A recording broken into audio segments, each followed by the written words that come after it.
Alors j'ai intitulé ça La guerre des ondes. Pourquoi? Parce que sans qu'on s'en rende compte, la planète est maintenant couverte d'ondes électromagnétiques générées par l'homme. Il y en avait déjà avant, bien sûr, mais on ne sait pas du tout ce qui va se passer avec tout ce brouillard dans lequel nous sommes tous plongés maintenant. Et on ne peut pas s'en débarrasser. Bien sûr, on ne va pas revenir en arrière. Mais il faut savoir qu'il peut y avoir des conséquences sur notre corps biologique importantes et imprédictibles. Donc il faut se préparer à ça. Et nos recherches s'inscrivent un peu là-dedans. C'est-à-dire qu'on a étudié un certain nombre de maladies chroniques, dont les cancers, dont on va parler aujourd'hui, et trouvé qu'effectivement, non seulement il y a ce brouillard, mais il y a une résonance à partir de ce brouillard de molécules d'ADN, de germes notamment, de germes impliqués dans les maladies chroniques. Et cette émission peut être détectée, donc permet des nouvelles méthodes de diagnostic d'une part, et peut-être aussi de traitement. Alors ces maladies chroniques, elles sont bien sûr très nombreuses, elles sont multifactorielles bien sûr, mais elles ont en commun quand même deux facteurs. Un facteur biochimique qui est le stress oxydant, la production de radicaux libres, et d'autre part des infections froides par des agents infectieux.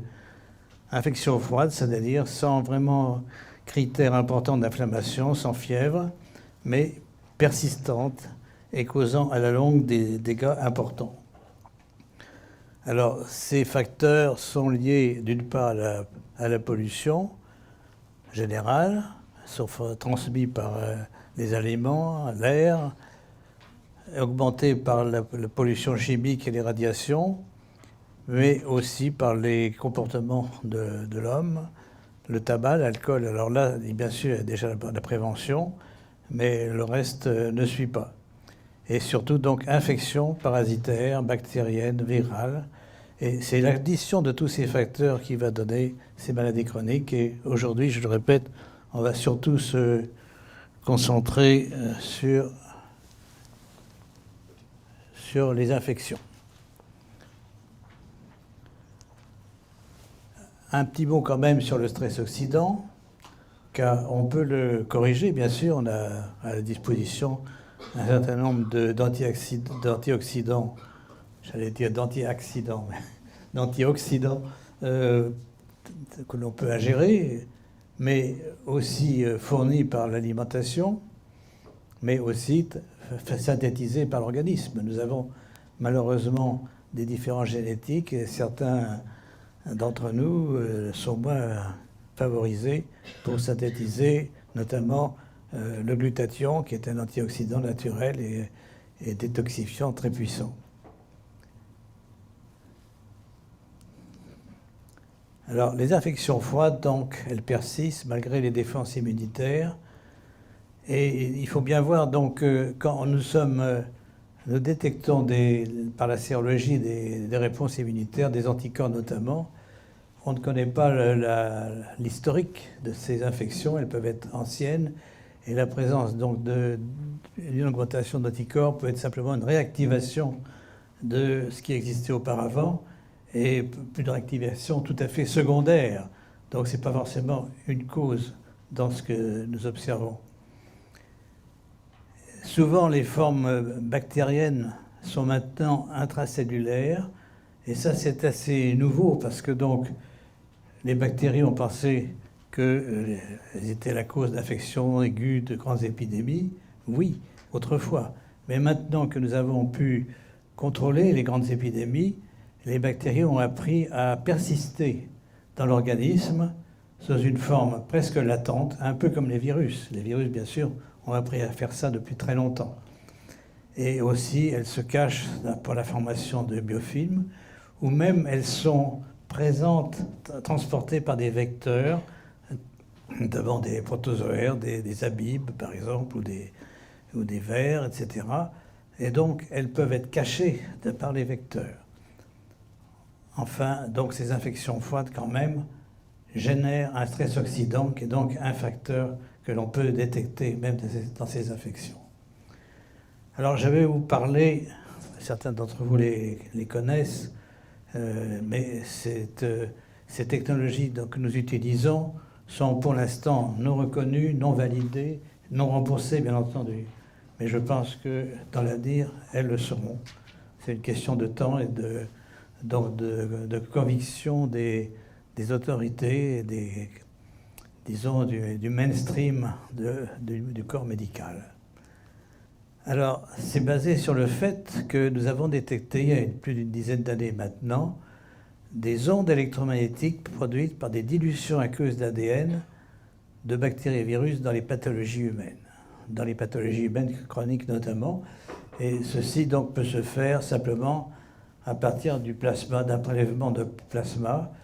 Et pour tous nos médecins qui s'intéressent à ce problème, nous pouvons vous envoyer par email un protocole de prélèvement du sang relativement simple, mais qui doit être respecté pour qu'on puisse détecter après les signaux de l'ADN.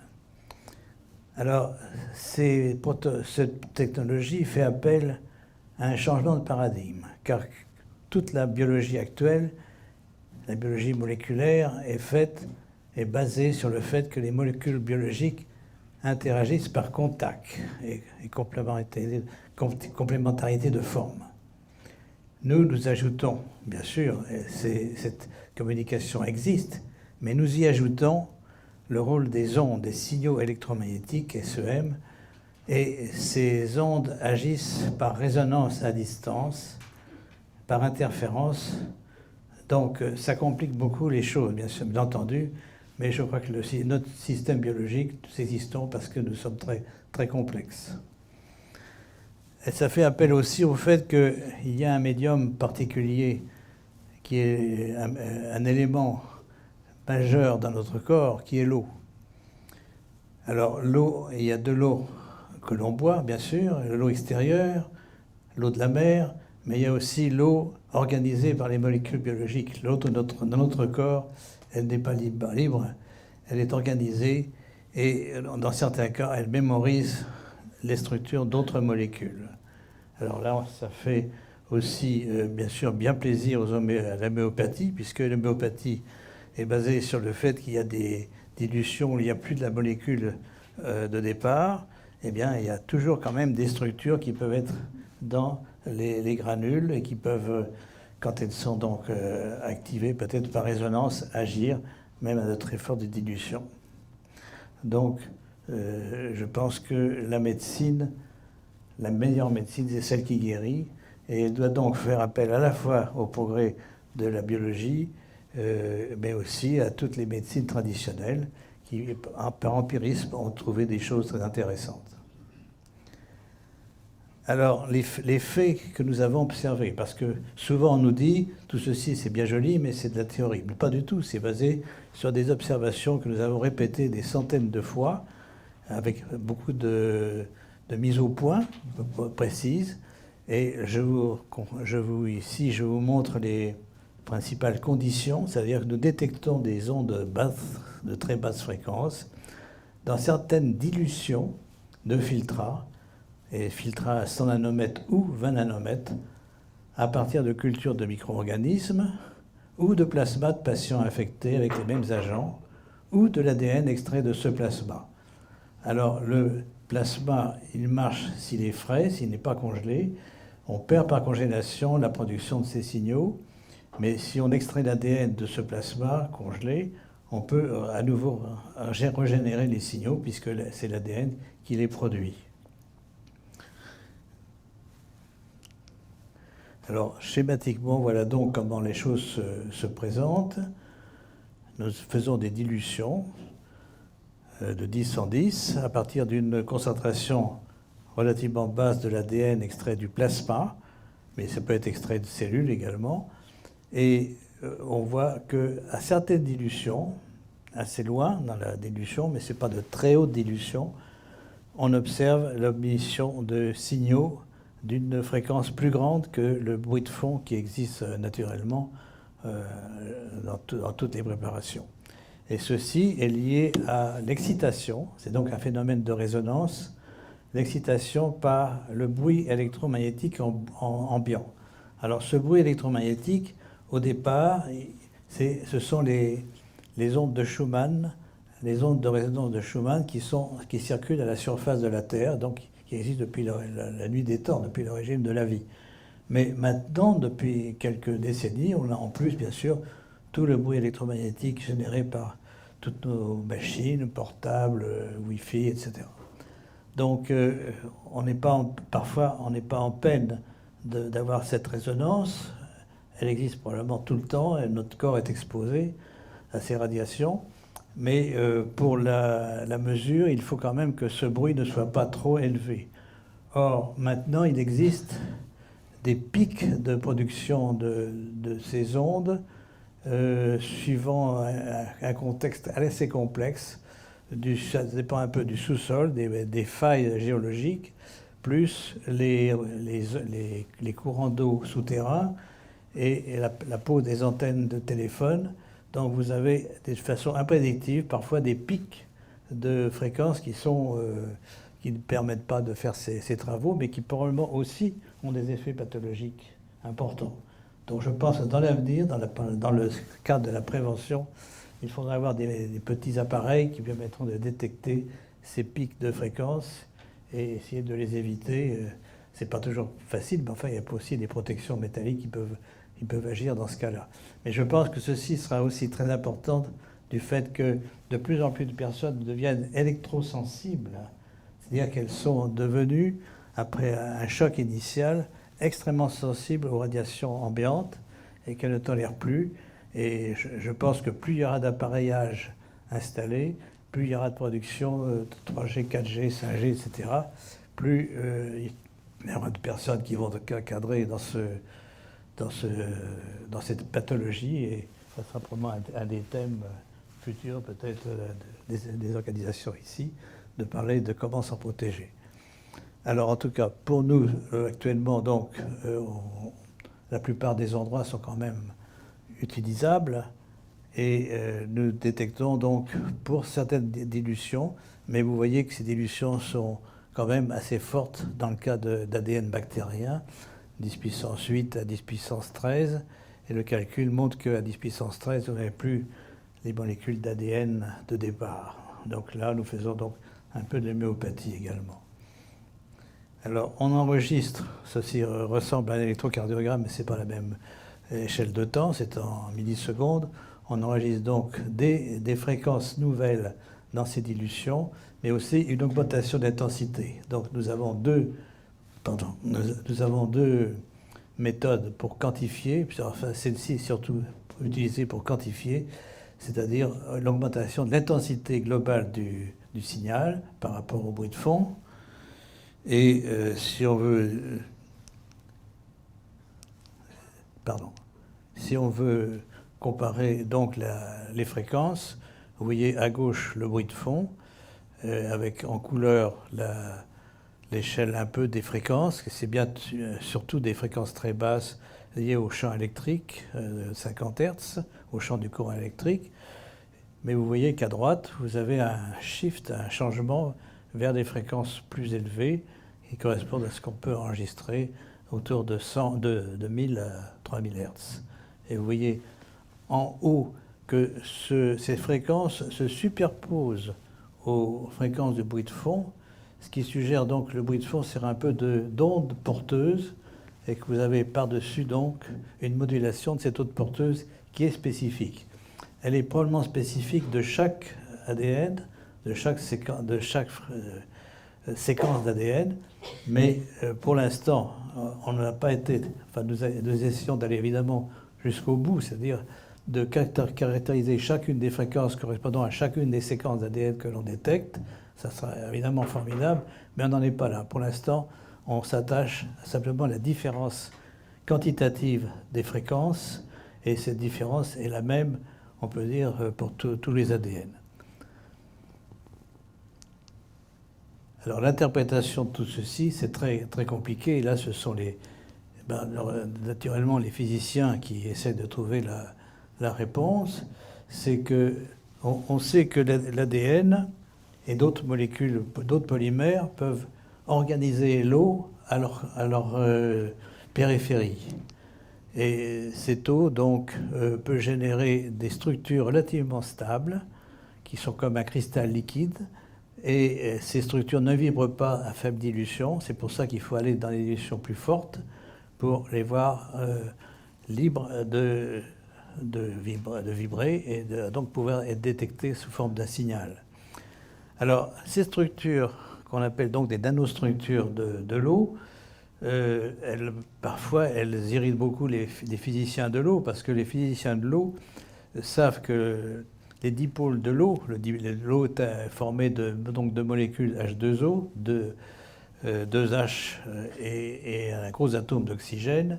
Ces dipôles forment des structures, bien sûr, des polymères, notamment des hexamères ou des pentamères, mais de durée de vie extrêmement faible, de moins de la milliseconde, de la femtoseconde même. Et donc ces structures sont en perpétuel renouvellement et on voit mal comment elles peuvent garder une information. Ce que nous voyons cependant, ce sont aussi des faits, c'est que ces structures résistent quand même à un chauffage à 95 degrés. Je vous ai dit tout à l'heure que le plasma, on pouvait inactiver déjà la production de signaux à plus basse température, à 70 degrés, mais là, quand nous avons des solutions d'ADN purifiées, on trouve que ces structures sont relativement stables et résistent 2 minutes ou même 10 minutes à 95 degrés.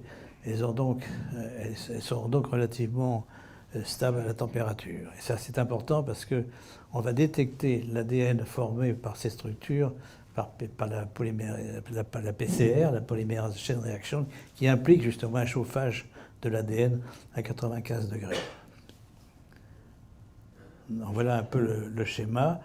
La meilleure explication pour l'instant, c'est que ces structures forment des domaines d'activation d'un grand nombre de molécules, peut-être de millions, qui probablement résistent, sont relativement stables pendant des heures et même des jours après leur formation. Alors, les expériences, je passe évidemment très rapidement sur tout ce que nous avons fait depuis cette détection, c'est-à-dire que nous avons montré qu'on pouvait transmettre l'information de l'ADN dans un tube d'eau. Et donc ça passait par des ondes électromagnétiques, à condition donc qu'il y ait la stimulation, une excitation extérieure pour la résonance. Et donc dans ces tubes qui sont donc en principe que de l'eau, on va pouvoir récupérer l'information de l'ADN. Ça étonne beaucoup de personnes qui nous accusent bien sûr de dire « vous avez des contaminations, etc. etc. » On a répété ces expériences des centaines de fois, et elles ont été répétées dans d'autres laboratoires, et je pense que ce sont des faits. C'est des faits difficiles à avaler, bien sûr, si on admet que l'eau n'a pas de structure stable. Mais si vous admettez que l'eau est un médium qui garde l'information de molécules, et ça c'est la base aussi de l'homéopathie, eh bien tout est possible. Mais ceci, probablement, existe à l'état naturel. Alors je passe donc à la deuxième technique que nous utilisons pour valider en somme la détection des signaux également, c'est la PCR, la polymérase chain reaction, qui permet donc d'amplifier des millions de fois une séquence à condition qu'on ait d'une part des oligonucléotides qui vont se fixer sur deux parties distantes de la chaîne d'ADN chauffée donc en un brin, dans un seul brin de la double hélice, et surtout l'utilisation d'une polymérase particulière qui est la Taq polymérase, extraite de bactéries thermophiles, c'est-à-dire des bactéries des eaux chaudes, des eaux même très chaudes. Donc cette polymérase, c'est une protéine qui est relativement stable à haute température. Donc on va pouvoir fondre à chaque fois la molécule de double hélice par le chauffage et récupérer toujours la polymérase qui va donc continuer son action. En général, on utilise 40 cycles. Alors ici, nous avons été jusqu'à 70 cycles pour augmenter encore la sensibilité tout en conservant la spécificité. Alors voici un exemple de détection d'ADN amplifié par la PCR. En haut, vous avez l'ADN de départ. Et donc, il y a des dilutions de 2, -2, -3, -4. Pardon. Et en bas, vous avez toujours donc l'ADN formé par un PCR à partir de l'eau qui a été signalisée. Et vous voyez que cette bande d'ADN est plus loin dans les dilutions, ce qui suggère que même dans la PCR, dans cette réaction de PCR, il y a également peut-être rôle des transmissions par l'eau, par des signaux de l'eau, puisqu'on arrive à des dilutions à -7, -8, où en principe il n'y a non plus d'ADN. Donc ça veut dire que la PCR va détecter moins d'une molécule d'ADN dans ces conditions.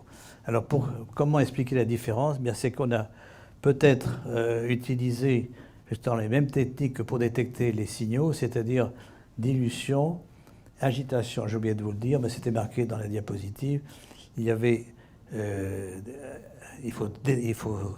Chaque dilution doit être agitée par un vortex très fort pendant 15 secondes pour permettre la transmission de l'eau signalisée à la dilution suivante.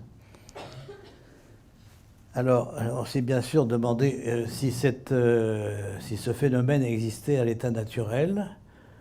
C'est possible, et bien sûr, on n'a pas la preuve pour l'instant, mais on peut imaginer, là c'est une hypothèse, donc que l'eau va amplifier par les informations d'ADN qu'elle contient des ADN d'origine pathogène, et cet ADN va pouvoir être à nouveau transcrit et utilisé par d'autres cellules, des cellules immunitaires par exemple. Alors ce qui est très important, c'est de noter que pour l'instant, ce phénomène n'existe qu'à partir de l'ADN extrait de bactéries ou de virus, d'agents donc pathogènes, et pas par exemple de bactéries probiotiques ou de virus atténués. Alors nous nous sommes demandé pourquoi, et pour l'instant l'explication est basée sur un travail de chimistes fait par le groupe de Jacqueline Berton, qui est que probablement ces molécules d'ADN sont oxydées, sont soumises à un stress oxydant important. Elles ont été extraites de patients, notamment infectés de maladies. Donc ces molécules ont des transferts de charge d'électrons très importants et à grande distance. Et on pense que c'est ces transferts de charge qui sont à l'origine de l'émission électromagnétique. Mais ceci peut-être n'est qu'un phénomène différent au point de vue quantitatif, c'est-à-dire que peut-être normalement également, les molécules d'ADN se comportent comme des antennes dans les cellules et donc peuvent aussi être sensibles à des signaux ou émettre des signaux. Donc voilà un peu l'hypothèse. Des agents pathogènes sont associés au stress oxydant. Certaines séquences de leur ADN sont ainsi davantage oxydées au niveau de leur base par des radicaux libres. Il en résulte un transfert de charge électrons sur une longue distance, Jacqueline Berton, et l'émission d'un champ électromagnétique. Et finalement, ce que nous détectons, c'est le champ électromagnétique qui est présent donc à partir de ces bactéries ou de ces virus, mais surtout aussi chez les patients. C'est un phénomène que l'on peut donc détecter à partir d'une petite quantité de plasma ou de cellules. Alors ceci, c'est un peu un carton pour vous montrer que la molécule d'ADN se comporte comme une antenne assez fidèle, et à cause des oxydations, à cause de l'oxygène. Alors les applications de cette technologie, elles sont nombreuses, on n'a pas tout épuisé, mais je pense qu'elles peuvent surtout détecter des situations où on ne connaît pas l'agent pathogène, l'agent infectieux. Alors c'est le cas par exemple des opérations à cœur ouvert où les bactéries pathogènes traversent la muqueuse intestinale de façon anormale. C'est le cas bien sûr des transfusions de sang, détection de micro-organismes inconnus. Et je cite un exemple, par exemple, dans la maladie de Lyme, n'est-ce pas? Dans la maladie de Lyme, nous avons une excellente PCR, mais qui détecte seulement quelques-uns des germes transmis par les tiques. Et il y a des cas de maladie de Lyme qui ne sont pas des borrélioses ou des borrélioses liées à des sous-espèces, à des espèces différentes que de Borrelia burgdorferi. Et donc là, on a des cas où vous avez donc des patients qui ont été mordus par des tiques, qui ont tous les symptômes de la maladie de Lyme chronique et qui sont PCR négatifs pour Borrelia et qui sont positifs pour des signaux électromagnétiques.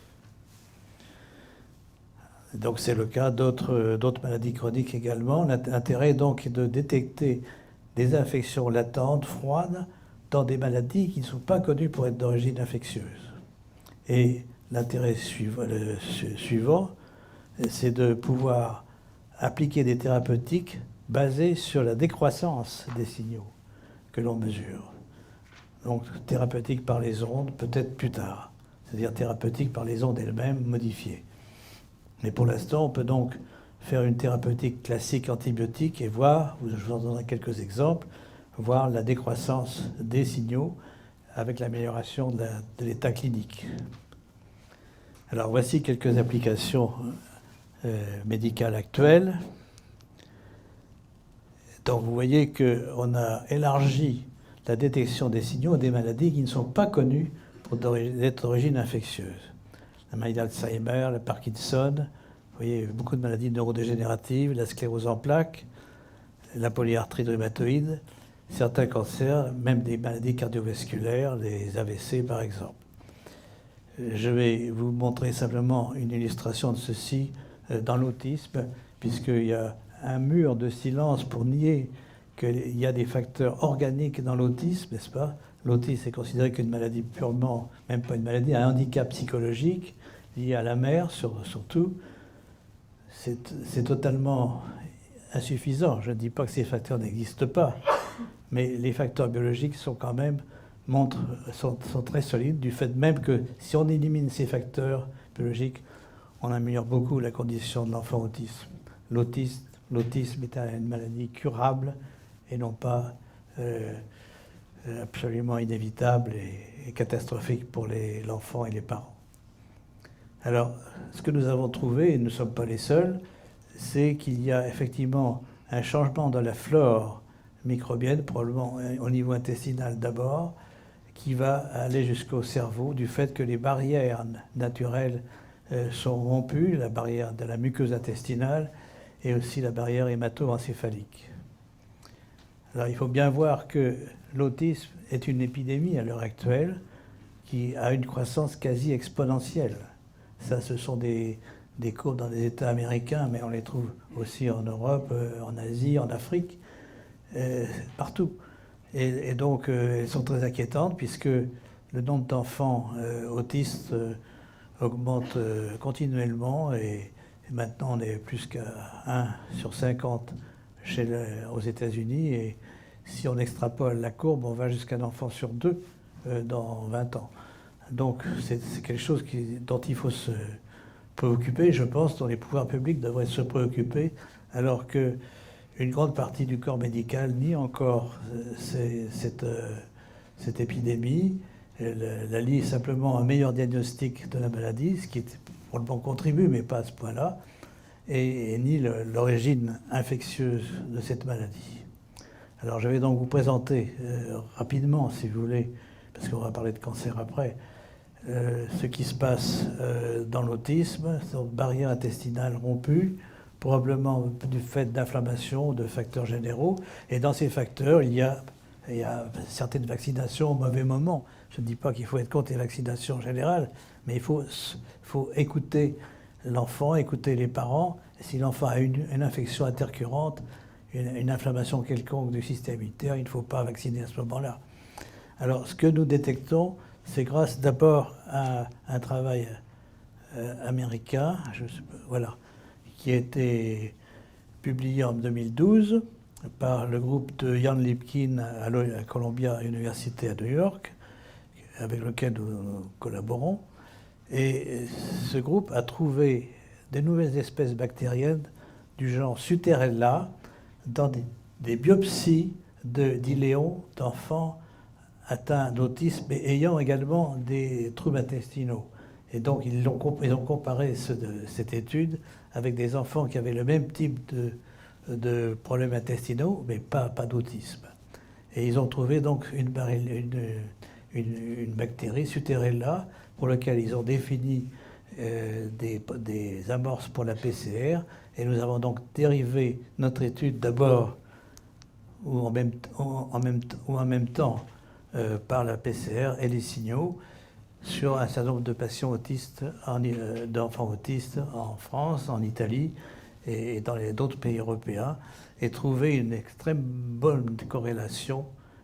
bonne corrélation entre la PCR Suterella et également la présence de signaux électromagnétiques.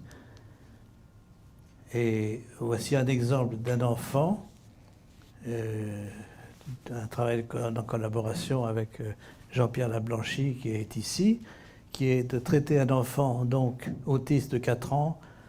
Il avait acquis l'autisme après un trauma sur la tête, donc pas de vaccination dans ce cas-là.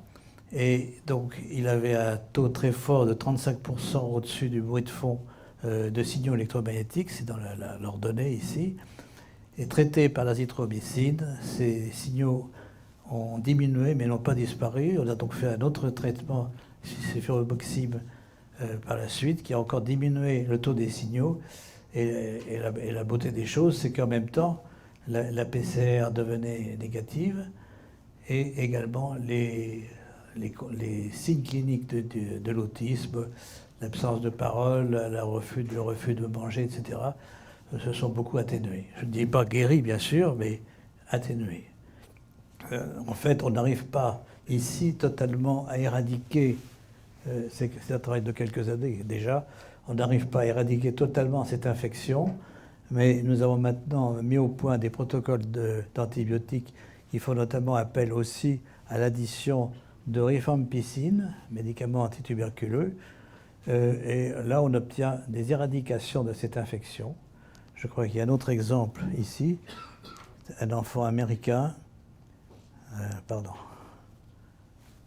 non il n'est pas là, mais un enfant américain et deux enfants américains aux États-Unis qui ont été traités assez longuement, pendant plus d'un an, par cette combinaison d'antibiotiques plus des antiparasitaires, des antifongiques, etc. Et on voit une éradication de l'infection Suterella, c'est-à-dire que les signaux restent négatifs même après l'arrêt du traitement antibiotique, et la PCR également. Et dans ce cas, l'enfant a pratiquement stabilisé. Je le répète, pas guéri, mais très amélioré. Ici, c'est une étude statistique qui a été faite sur 150 enfants autistes comparés à des enfants non autistes du même âge, et qui montre que 85% de ces enfants ont des signaux électromagnétiques dans leur plasma. Et on a une PCR de 82% positive chez 82% d'entre eux pour la PCR Suterella. On a fait une PCR aussi pour Borrelia, qui est beaucoup plus faible, qui n'est pas significative. Donc nous pensons que ce groupe de bactéries autour de Suterella, probablement apporté par la nutrition précoce de l'enfant, on le trouve notamment les mères sont négatives, ça joue un rôle important, bien corrélé avec l'autisme. Comparé à un groupe d'enfants non atteints, on trouve simplement des pourcentages très faibles de PCR Suterella et de signaux électromagnétiques. Donc je crois que c'est une bonne démonstration, peu connue et surtout ignorée, n'est-ce pas, par les médias, par un certain nombre de médecins. C'est très important de faire connaître que l'autisme est une maladie, une infection curable, et qu'on peut beaucoup améliorer la condition de ces enfants par des traitements antibiotiques bien supportés, bien améliorés maintenant par le groupe de cliniciens qui nous entourent. Alors maintenant, revenons un petit peu à quelle est la physiopathologie de cette infection, mais qui peut s'appliquer non seulement à l'autisme, mais à beaucoup de maladies neurodégénératives où on détecte des signaux.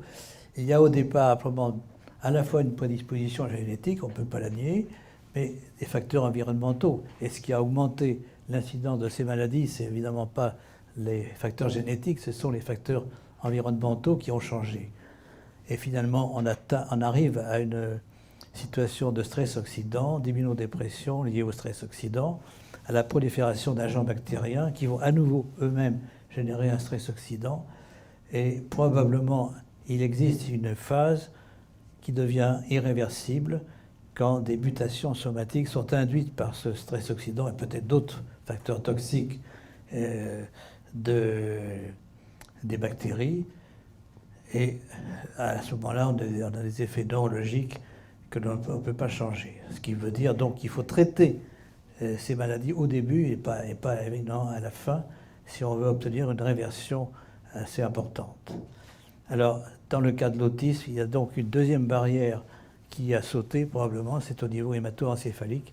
Et là, on sait que les radiations électromagnétiques, même de basse fréquence, peuvent ouvrir cette barrière. Donc on a une addition d'effets complexes, mais qui aboutit à des situations irréversibles. Je passe rapidement sur un deuxième exemple, qui est la borréliose de Lyme, dont j'ai déjà parlé, donc qui se caractérise par un polymorphisme des spirochètes, il y a des formes kystiques, il y a un tropisme neurologique, articulaire, et persistance donc des années de cette bactérie dans des sortes de sanctuaires probablement au niveau des articulations. Alors cette bactérie est polymorphe, donc à la fois une forme spirochète, comme le tréponème de la syphilis, et aussi une forme kystique ronde, que vous voyez ici, attachée à côté de la forme spirochète. Alors nous avons utilisé à la fois donc une PCR sur l'ADN ribosomal, très sensible et relativement spécifique, et qui permet donc de détecter dans la plupart, pas tous, des patients affectés en Lyme chronique, la présence continuelle du Borrelia. Ce n'est pas une infection au départ, puis la bactérie s'en va. Non, elle persiste. Et on la peut détecter donc par les bandes d'ADN un peu PCR, ici avec 40 cycles, et encore mieux avec 70 cycles également. Donc ce test, nous le proposons également au centre de transfusion, parce que je crois que ça serait important de savoir que c'est de faire augmenter la sécurité transfusionnelle du fait même de la diffusion de cette infection qui dépasse les tiques. Il y a pour le moment une transmission de mère à enfant, et il y a peut-être par d'autres moyens une transmission sexuelle peut-être aussi, puisqu'on a des couples qui sont affectés à partir d'un des partenaires. Et là aussi, on a commencé une étude statistique avec François Lallemand à Strasbourg qui montre que 85% des Lyme, c'est le parti bleu, 82%, pardon, des Lyme sont positifs pour Borrelia en PCR et en signaux, et la PCR seule, 64% seulement. Enfin, c'est quelque chose quand même plus important que les PCR qui existent commercialement. Alors, ce qui est intéressant, donc, c'est qu'on peut détecter, grâce à cette PCR et les signaux, la présence de Borrelia 10 ans après la piqûre. Ce sont donc une persistance très longue, un peu comme la paralysie générale de la syphilis, avec à la fois des signes neurologiques et articulaires. Et là aussi, un traitement antibiotique induit une amélioration, mais parfois c'est très difficile d'éradiquer le germe. Alors maintenant, où en sommes-nous pour les autres maladies? Et on voit que beaucoup de maladies infectieuses chroniques, comme non seulement Lyme, mais également le sida, ont la présence de signaux. Et ce qui est très intéressant, c'est que tous les patients sous trithérapie qui suppriment la charge virale dans le plasma ne suppriment pas du tout la production à la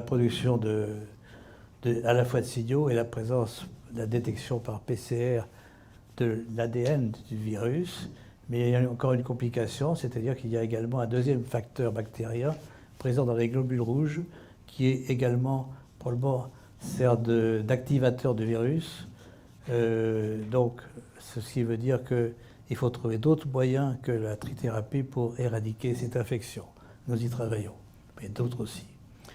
Je voudrais surtout souligner que dans d'autres maladies qui ne sont pas connues comme la maladie comme d'origine infectieuse, comme la maladie d'Alzheimer, on trouve des signaux. Là, nous n'avons pas encore diagnostiqué quelle bactérie est impliquée. L'arthrite rhumatoïde également, certains cancers, certains AVC, sclérose en plaques également, et même schizophrénie, où on trouve, là on n'a pas beaucoup d'études bien sûr, mais nous trouvons la présence de signaux qui suggèrent qu'il y a un facteur bactérien. J'ai oublié de vous dire qu'on peut différencier l'origine bactérienne ou virale par la taille des structures induites dans l'eau. Ces structures sont plus larges, plus grandes avec l'origine bactérienne, et donc elles passent certains filtres comme 100 nanomètres, mais sont retenues par les filtres de 20 nanomètres, alors que les structures induites par des petits virus ADNA, elles passent également les filtres de 20 nanomètres, sont plus petites. Donc on peut avoir déjà, grâce à ce diagnostic, une idée de l'origine soit virale, soit bactérienne. Je voudrais maintenant parler un peu du cancer, parce que là, vous avez donc vu une application pour les diagnostics et même des suivis thérapeutiques. Mais maintenant, est-ce qu'on peut aller plus loin? Alors, ce que nous nous sommes posé la question, est-ce que l'on peut trouver ce phénomène de traduction des signaux dans des cellules vivantes? Et ce que nous avons trouvé, c'est qu'effectivement, on peut transmettre le signal enregistré sur ordinateur, donc donné par un ADN bactérien, et là nous avons choisi Borrelia, l'agent de Lyme. Est-ce qu'on peut avoir une traduction de cet ADN sans avoir la polymérase, la PCR, etc., directement dans des cellules vivantes? Et la surprise a été que pour l'instant, c'est uniquement les cellules vivantes d'origine tumorale. Donc nous avons d'abord fait un travail in vitro sur des lignées établies d'origine tumorale humaine, et c'est uniquement ces cellules qui vont traduire le signal. Alors il y a donc une première étape, enregistrement du signal donné par Borrelia, le stockage sous forme numérique dans un fichier d'ordinateur, et ensuite transduction. Donc à partir de l'ordinateur, on fait rejouer le signal un certain nombre de fois pendant un certain temps, il faut parfois 5 à 10 jours. Ce signal est amplifié et donné dans une solénoïde qui va donc induire un champ magnétique modulé à son intérieur. Et à l'intérieur, on place un flacon de culture. Donc les cellules vivantes sont placées là, soit verticalement si ce sont des cellules en suspension, soit horizontalement pour des cellules qui sont attachées à la paroi du flacon. Alors 8 à 10 jours passent, parfois 5 jours suffisent, à 37 degrés. Et qu'est-ce qu'on observe après? Eh bien, on mesure d'une part la mortalité cellulaire et d'autre part la présence de signaux et la PCR pour l'ADN. Alors ici, vous avez donc le comptage des cellules vivantes en haut, et après quelques jours, vous avez en bas en rouge. Voilà, après quelques jours, en bas, les cellules vivantes ont diminué beaucoup, et les cellules mortes, au contraire, sont prédominantes. Donc nous avons une liste cellulaire induite par l'émission de ce signal, et on a fait beaucoup de contrôles pour voir que ce n'est pas uniquement des fréquences qui sont à l'origine de ça. Il y a beaucoup de travaux dans le passé, et même encore actuellement, qui montrent que le traitement des cellules cancéreuses par certaines fréquences, certaines basses fréquences, peuvent aussi induire une régression. Là, c'est vraiment pas seulement la fréquence, mais le message contenu par cette fréquence, donc la synthèse d'ADN. Il y a une très bonne corrélation entre cet effet cytopathogène et la production d'ADN Borrelia dans l'ADN des cellules tumorales. Et également, la production de cet ADN lui-même émet des signaux qui correspondent au même Borrelia. Donc on a transduit, on peut dire, l'information dans les cellules, et la question est de savoir qu'est-ce qui se passe dans ces cellules. Alors là, je reviens à une théorie ancienne du cancer. Il y a eu beaucoup de travaux à fin 19e siècle, début 20e siècle, mais à l'époque, les techniques n'étaient pas très adéquates, qui suggère qu'il y a peut-être un agent infectieux qui produit ce phénomène dans les cellules. Là, on a choisi évidemment un ADN de bactérie, mais est-ce qu'il y a une bactérie ou un virus qui peuvent être à l'origine de ceci? Bon, les choses sont en cours, mais on a des suspects, on peut dire, et qui sont liés aux mitochondries. Ceci se lie également donc à la théorie de Warburg du cancer, qui suggère que une origine primaire, là on passe à l'étiologie même du cancer, n'est-ce pas? Ce n'est pas tous les symptômes biochimiques, génétiques qui sont étudiés à l'heure actuelle, qui décrivent ce qui se passe quand une cellule est devenue cancéreuse. Là, on essaie d'expliquer pourquoi la cellule va devenir cancéreuse. Alors, une hypothèse, donc, c'est qu'il y a une modification importante des mitochondries, puisque Warburg et bien d'autres à la suite ont montré que la synthèse d'ATP par phosphorylation oxydative dans les mitochondries est très perturbée dans les cellules cancéreuses et remplacée par une glycolyse qui a moins bon rendement, mais qui génère de l'ATP de façon plus rapide. Et on peut dire peut-être que c'est cette génération continuelle et anormale par les mitochondries d'ATP qui va être un moteur pour que la cellule va continuer à se diviser indéfiniment. Alors, donc ceci pour l'instant est une hypothèse, mais je vous montre les résultats de la transduction de Borrelia. Donc ici, c'est la PCR qui a été faite sur les cellules qui ont été transduites, et donc on a en fonction des jours, on a une formation de cet ADN qui disparaît bien sûr quand les cellules sont mortes.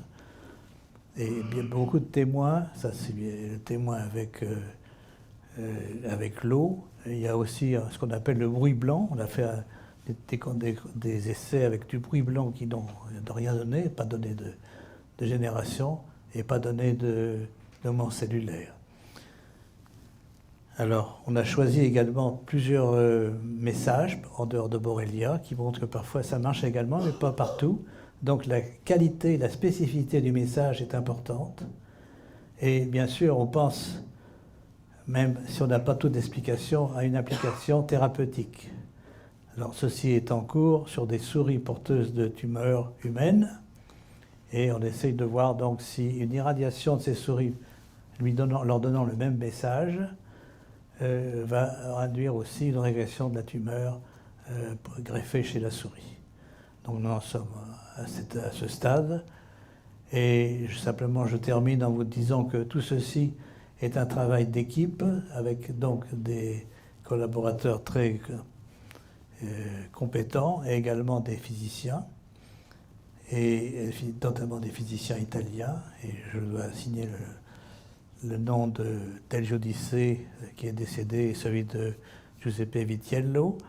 Et nous avons donc publié plusieurs articles, et le dernier est celui-là, en hommage à Del Giudice, et qui résume la situation où on en était en 2014, en 2015. Voilà. Et remercier bien sûr tous ses collaborateurs, les membres de la Fondation mondiale du sida et les membres de Chronimed, dont plusieurs membres sont ici. Merci beaucoup.